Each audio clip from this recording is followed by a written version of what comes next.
Well, hello, good day. This is Kimberly, and we're here at Wake Up with KC. And today I have something that I feel it's important with everything that's been going on, even around the world, of, how do we redefine our lives in this changing world and, surviving the coronavirus and how to understand the real world news with becoming stronger on the inside and enhancing our personal relationships and then coping with the loss of any loss with the changing world as well. And today I have a very special guest who is a research author. He's a therapist and training in helping the process of life so we can transform our lives and evolve as well. And please welcome Mr. Faust Ruggiero. Kimberly, thanks for inviting me. It's a pleasure to be spending some time with you today. Well, thank you for joining us, and I appreciate what you do. You've been in this profession for over 40 years now. And how did that begin for you? Well, again, for me, it was just something that I was going to do. I was going to do all my life. I knew that. I came out of graduate school and started working in various clinics, deaf kids, substance abuse, abused women, all those kinds of things, a prison. And every one was a new experience. It kept on going and until I started private practice, which is now, and I'm in my 32nd year. Wow, that's impressive. And when did you realize this is what you wanted to do?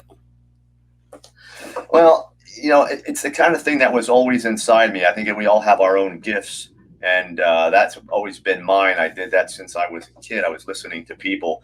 So I always knew that that was a talent that I had. I just didn't know whether I wanted to do that all the time. Going to school, taking the courses, starting to do that with people, I kind of realized, well, you know what? This is something that flows naturally for me. I enjoy it. So, 40 years later, I'm the guy that hasn't worked a day, so to speak, because every day is it's not a job. It's what I do. Right, especially when you love doing what you do, it doesn't feel that way. And, did this help also transform your life as you were, going as you kept going forward in your career? I think if you're a person that loves this type of a life, it's always giving back.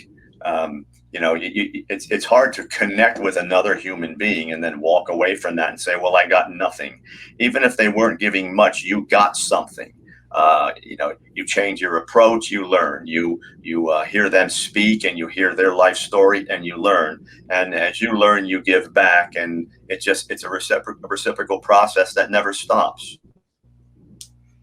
Almost like law of attraction. Exactly.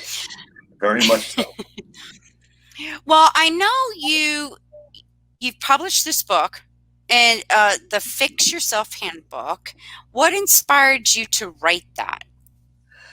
I was counseling for a couple decades and putting together a lot of things, that work. Your people are coming in, you're throwing some things out. Maybe that's not, that we learned in college, that wasn't so effective. Other things were working better. And I started to realize that there were processes that we really needed to learn in our lives so that we can put that internal strength in motion. Things like honesty and learning how to manage our emotions and communication, all different kinds of things. And I put that into a program as I got toward I was doing it for 20 years. I was using that program with people for, I think it's over 2,000 people now.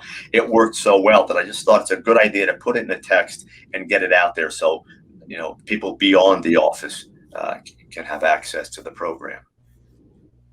That's awesome. I'm like so happy to know that you've done this. And would you agree that limited beliefs, mental programming, and even emotional energetic traumas can play a part of some of the problems that people are still dealing with? all of that does. There's nothing. I always tell people it's a dynamic world, and we're a dynamic life force, and everything that on our timeline is going to have some type of an effect on us. So it's good to be as strong internally, have as much internal balance as you can, so when these things come along, you're stronger and you're more able to deal with those things. So absolutely, those things that have a significant effect on the way we live, as the positive things that that feed the spirit and feed the mind. Anything that what we live, anything we experience, is going to affect us in some way. Yes, and then wouldn't you agree that it it is you can change and transform your life?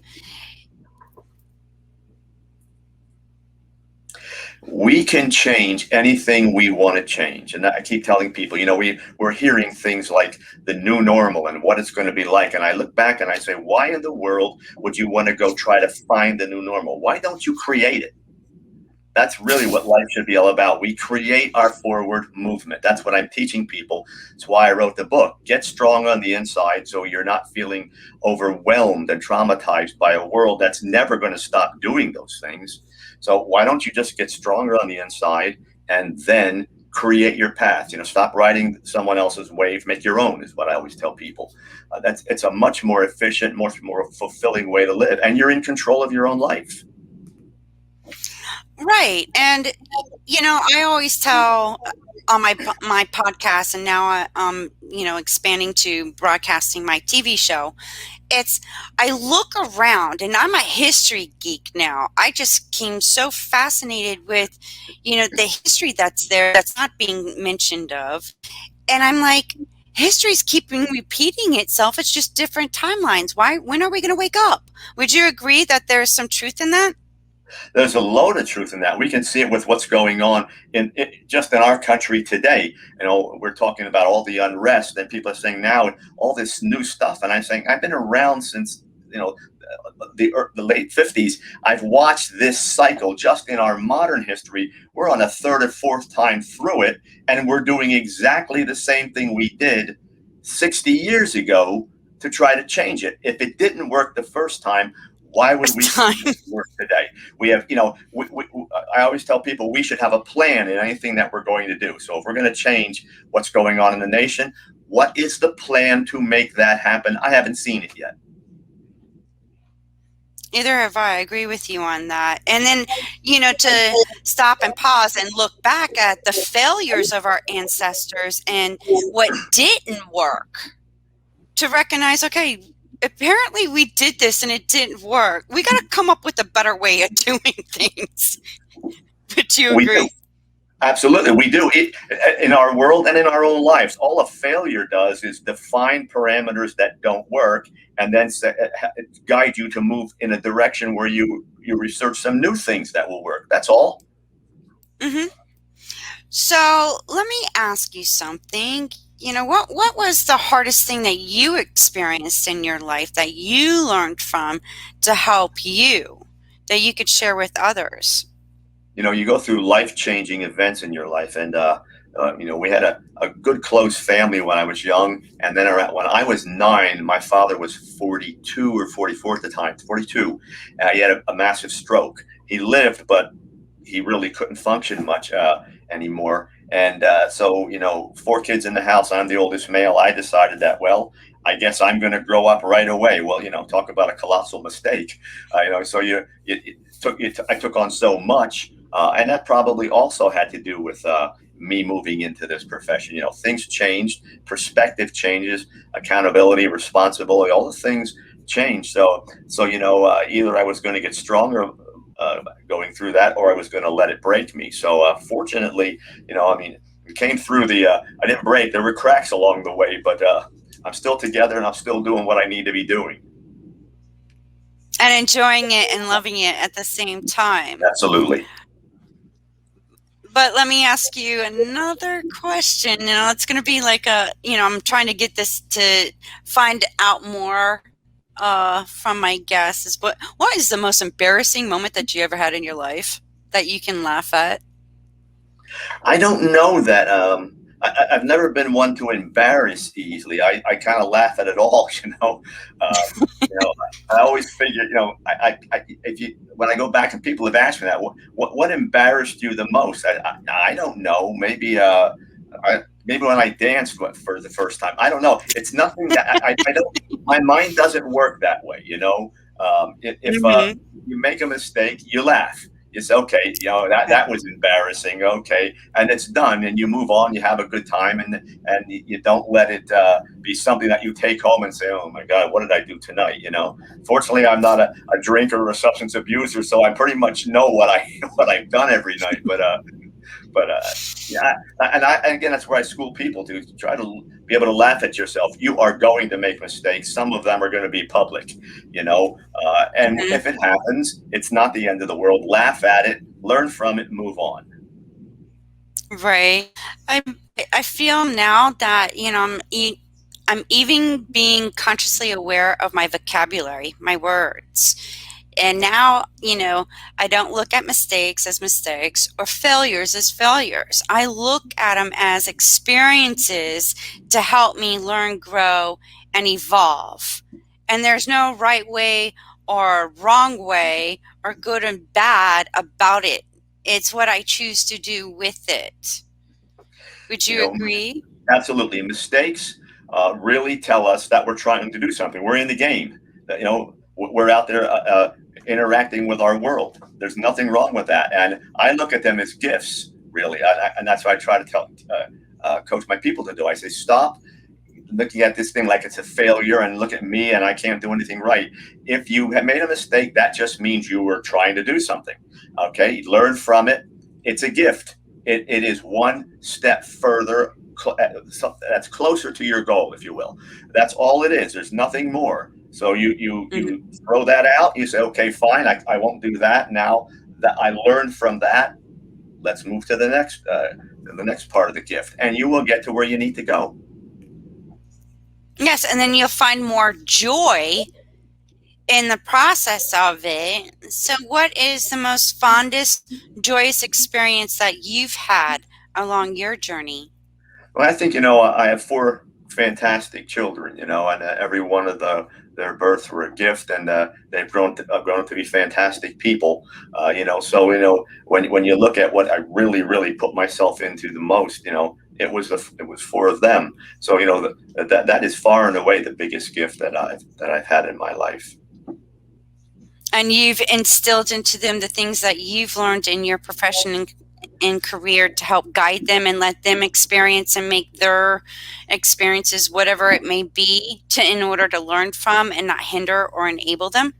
Yeah, it's always a combination. I think parenting is a combination between providing the information and the guidance that's necessary and allowing them then to use that in a way that they're comfortable with because they are their own life force. And then, if you do that, then they're more apt to come back when they're a little confused or things aren't going well and say, help me out with this because they know that it's not going to be a lecture or a focus on what they did wrong. It's just, okay, let's look at this. Okay, you made some mistakes there. Now let's move it forward. Let's establish a direction together, and then you go do it. That's awesome. And do you think that history, science, and spirituality go hand in tangent together to help us awake so we can evolve and assist in the transformation that we need today? Absolutely. I mean, you can't phase any of it out, and people do that. They say, well, we're not going to think about that or we're not going to use that.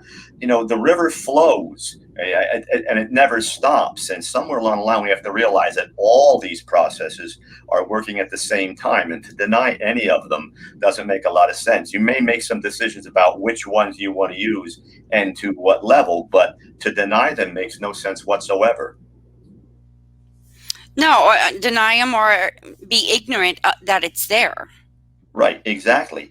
That's being dynamic in your world. Let's try to understand what's there. Incorporate as much information as possible, which of course gives you many more options in your life, more choices, and that's what again I teach. Have options in your life, but in order to have options, you've got to be able to be a student of life. So you gather the information.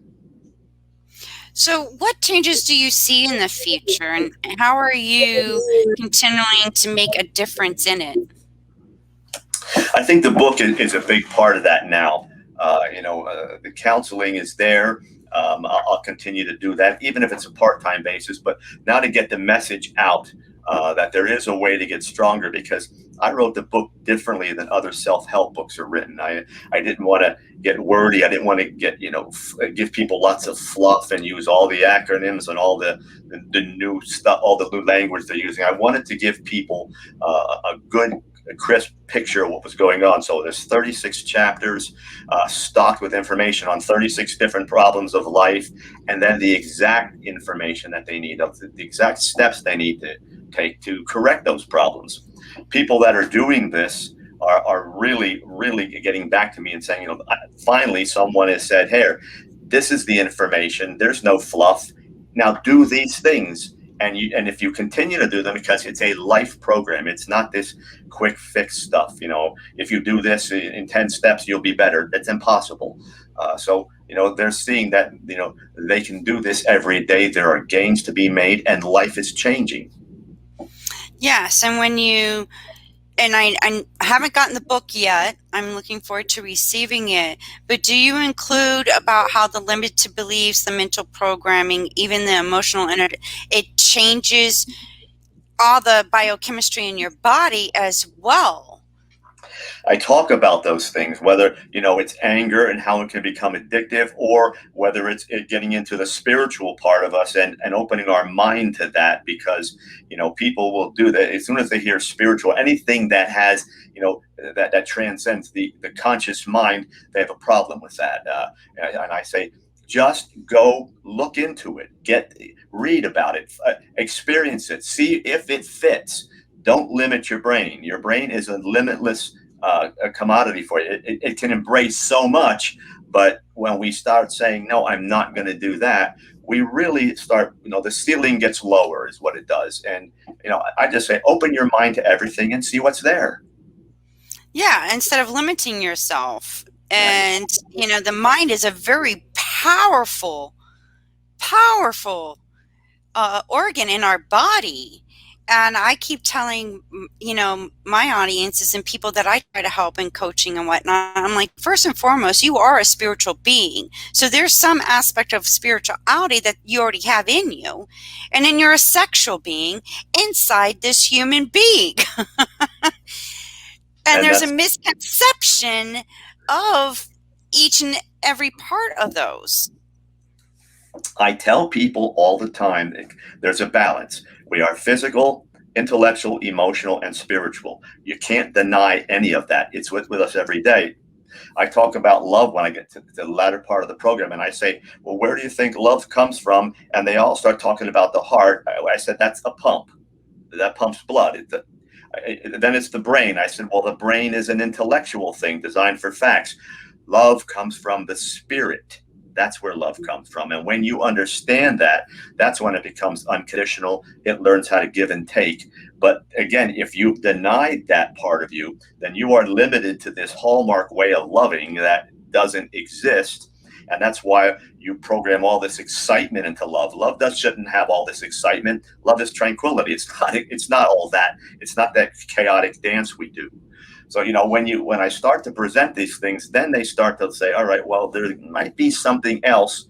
All I want them to do is explore it. I don't want them to do it my way. I don't want to try to push something on. I just want them to be people who define themselves as life explorers, nothing more. And be authentic, like your true authentic self. And when you just mentioned love, would you agree that love is already in you? It's not from the outside, it's actually deep within you, and it's an energetic feeling. And once you experience that, that could actually help transform your life, because you're no longer looking on the outside. You've experienced to such a degree, you look at things in a different perspective. Absolutely. And that's why I say it comes from the spirit. And that's why I also talk about being balanced. If you can get your those attributes, again, the physical, intellectual, emotional, and spiritual attributes balanced, then that's what leads to what I call pure love. unconditional love that is not worldly. It's not affected by the world. It starts on the inside, it emanates out, and it wraps itself around everything we touch. Gratitude works the same way. When you get to the latter stages of the program, you'll know that. And when you do that, then that selfish part of you falls away, and you find yourself in service of the world. That when you get to that point, and you're a true giver, your whole life is different. Well, do you have any events, workshops coming up? Not at the moment, with the pandemic, those types of things, that kind of puts things out. But what I've been doing is I've been doing probably 3 or 4 interviews every week. I've done about, I think, close to 100 now in the past 9 or 10 months. So what I'm doing is just getting out there and promoting this message as much as I can. Well, I sure do appreciate, everything that you do to help others. You are a godsend for sure. And how can somebody reach out to you and get your book? The book is available on Amazon and Barnes and Noble, all of the usual retailers. And for those who would like to touch base with me, there is a website. It is my name, FaustRuggiero.com. That website is dedicated to the book. They'll find chapter outlines, excerpts from the book, the whole philosophy of the book. All of my interviews are there, so if they want to sit down and really learn about all the various topics, they can do that. And they can also connect with me or book me there. Whatever that chooses, there's a contact link available. Is your book also available audio, Kindle? It's available Kindle. Audio is now in the process. We're starting to get that going, so we are going to turn it into an audio book. That's awesome. Well, Faust, I want to thank you again for being a guest on my show, and I am definitely going to spread your message and it has to. You stepped up in the right timing with everything that's been going on in this world, and I can't thank you enough for everything that you do. Thank you for joining us today. Lee, it has been my pleasure. It was a wonderful interview, and thanks again for the invitation. I will, and I look forward to having you again on my show. That'd be wonderful. Okay. Bye. Have a nice day. You too. Well, stay tuned for our next episode. You never know who I'm going to have on my show. I look forward to talking to you and sharing more insight. I hope this helped you. Enjoy your day.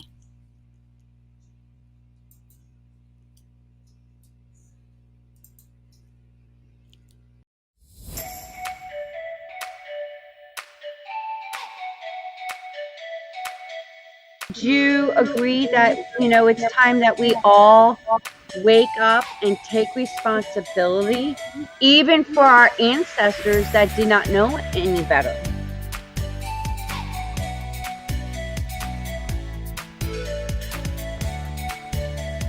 I've been waiting patiently to have this kind of conversation.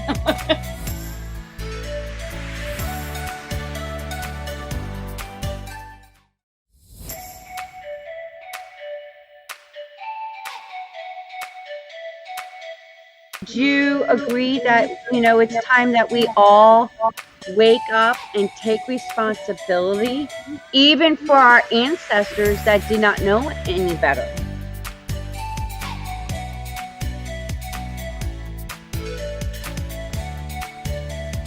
I've been waiting patiently to have this kind of conversation.